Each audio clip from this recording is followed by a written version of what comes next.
என் குலதெய்வம் அருள்மிகு உலகமாதா ஸ்ரீ அங்காள ஈஸ்வரி அம்மனை வணங்கி, என்னை பெற்ற தாய் தந்தையை வணங்கி, இந்த உலகை ஆளும் நவக்கிரக நாயகர்கள் 9 நவக்கிரக பகவான்களை வணங்கி, சோதிடத்தினுடைய தந்தை வரகாசுர முனிவர் பகவானை வணங்கி, அனைத்து சோதிட மேதைகள், அனைத்து சோதிட ஜாம்பவான்கள் அனைவரையும் வணங்கி, உங்களோடு ஒரு சிறு சோதிட கருத்தை பகிர்ந்து கொள்ள வருகிறேன்.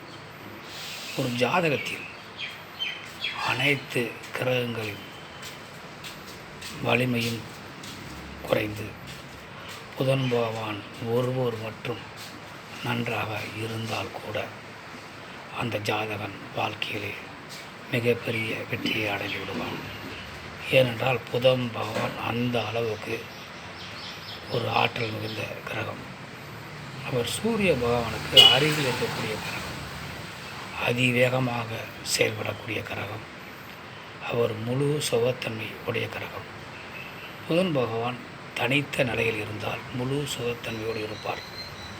அவர் அறிவை கொடுக்கக்கூடியவர், பொதுவாக அனுபவ அறிவை அதிகமாக கொடுக்கக்கூடியவர்.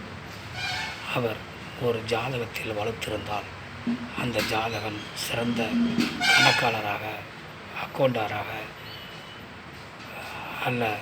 அல்லது சோதிட மேதையாக, கணித மேதையாக, அனைவரையும் அனுசரித்து செல்லக்கூடியவராக, பக்தி மிகுந்தவராக, குடும்பத்தின் மீது பக்தி கொண்டவராக, பாசம் கொண்டவராக, அனைவரையும் அரவணைத்து செல்லக்கூடியவராக இருப்பார்.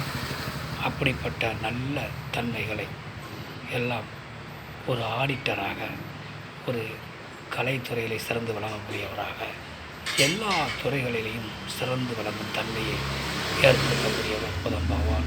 அப்படிப்பட்ட புதன் பகவான் ஒருவர் நல்ல நிலையில் இருந்தால் கூட அந்த ஜாதகன் எல்லா பிரச்சனைகளையும் முறியடித்து வாழ்க்கையில் சிறந்த ஒரு சாதனையாளனாக வாழ்க்கையில் வாழ்ந்துவிடுவான். அப்படிப்பட்ட ஒரு சிறந்த தன்மை கொண்ட புதன் பகவான் நம் ஜாதகத்தில் நல்ல நிலையில் இருக்க வேண்டும் என்பதை நாம் தெரிந்து கொள்ள வேண்டும்.